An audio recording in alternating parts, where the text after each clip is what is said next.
You see them standing there, silent statues in blood-red robes. You think they're just decorations for the Emperor's throne room.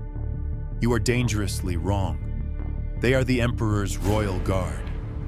To most of the galaxy, they are a symbol, an image of the Emperor's power, standing motionless and anonymous, their faces hidden behind impassive crimson helmets. They never speak. They rarely move. Next to the terrifying presence of Darth Vader or the endless legions of stormtroopers, they seem almost ceremonial, an afterthought. But that is a carefully crafted illusion. The truth is, these silent sentinels are among the most dangerous, highly trained, and fanatically loyal warriors the galaxy has ever known. The story of how they are made, the brutal secrets of their training, is a dark testament to the depths of Emperor Palpatine's cruelty. To become a royal guard, you don't just have to be the best. You have to be willing to destroy the only person you trust in the entire galaxy. Our story begins not on the battlefield, but with a single quiet invitation. The Royal Guard isn't a volunteer force. They are chosen. Imperial recruiters scour every branch of the military. The Stormtrooper Corps, the Imperial Navy, the elite academies, looking for the one-in-a-million soldier. They search for individuals with perfect genetics, peak physical conditioning, and an unblemished record of loyalty to the Empire. Imagine you are that soldier. You're the top of your class. You've broken every record. You are the perfect Imperial warrior. One day, a man in a black uniform approaches you. He doesn't tell you what you're being selected for. He only tells you that you have been chosen for an honor beyond imagining, a chance to serve the Emperor directly. You are taken from your unit. Your name is scrubbed from the records, and you are put on a ship to a planet that is not on any official star chart. The training ground is a world called Yinchorr. It's a brutal, storm-racked planet in the Outer Rim, deliberately chosen for its hostile environment. There are no pristine training facilities here, no comfortable barracks. Yinchorr itself is part of the test. The planet is designed to break you. The recruits are dropped into this meat grinder and immediately pitted against the elements and each other. Their training is relentless and covers every conceivable form of combat. They master dozens of weapons, from heavy blaster cannons to tiny concealable holdout blasters. They become experts in explosives, infiltration, and assassination. But their true focus is on close-quarters combat. They are trained in the deadly martial art of Echani, a style so precise it allows a fighter to read an opponent's moves before they are even made. And they are given their signature weapon, the Force Pike, a long, elegant staff that can deliver a stunning electrical charge or be used as a deadly spear. In their hands, it is an instrument of absolute death. But the physical training is only half of it. The real transformation happens in their minds. They are subjected to intense psychological conditioning. They are broken down, stripped of their individuality, and rebuilt from the ground up. Their only purpose, their only reason for existence, becomes the Emperor, not the Empire, not the Imperial ideal, just the man, Palpatine. They are taught that his life is the only one that matters.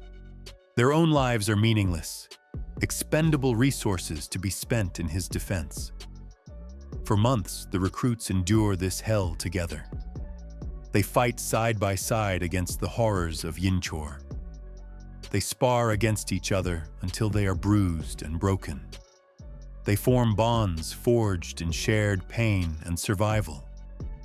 In this crucible of violence, they come to trust their training partner more than anyone. They become brothers in arms, the only other person who understands what they've been through. And then comes the final test. The remaining recruits, the best of the best who have survived everything Yinchorr could throw at them, are gathered in a grand arena. The air is thick with tension. They stand in pairs, facing the partners they have bled with for months. And the instructor gives them their final order: kill your partner. There is no hesitation, no refusal. To refuse is to fail, and failure is death. In that moment, the psychological conditioning takes over. The bond they formed means nothing. The friendship is a liability. Only one of them can become a royal guard. The other must die. They fight. Not with the controlled precision of a sparring match, but with the raw, desperate fury of a fight for survival. They use every dirty trick, every ounce of their training, to kill the one person they thought was their ally. The most famous of these duels was between two men who would become legends, Kanos and Carnor. They were the best of their class, inseparable friends who fought as one, and in the end, they were forced to try and kill each other to earn their red robes. The victor, standing over the body of his fallen friend, has proven his ultimate loyalty. He has demonstrated that he is willing to sacrifice anything and anyone for the Emperor. He is then given his crimson armor and his force pike. His old name is gone forever. He is now a member of the Emperor's royal guard, and their power was absolute. A single royal guard was considered a match for almost any opponent. It was said that two guards working together could even challenge Darth Vader himself. They were not just bodyguards. They were the Emperor's personal assassins, his secret enforcers, sent on missions too sensitive for even the Imperial Security Bureau. When the Emperor needed a problem to disappear quietly and permanently, he sent his royal guard. Their loyalty was so absolute, it transcended even death. After the Battle of Endor and the death of Emperor Palpatine, the royal guard did not surrender. For them, the war was not over. Kanos, who survived his duel, discovered that a traitor within the guard itself had helped orchestrate the Emperor's downfall. His mission became simple: vengeance. He hunted down every last traitor, every person responsible for the death of his master, proving that his oath was eternal.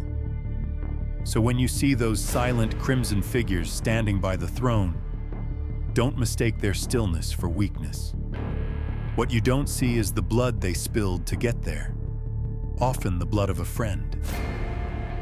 You don't see the minds that have been reforged into perfect weapons of loyalty.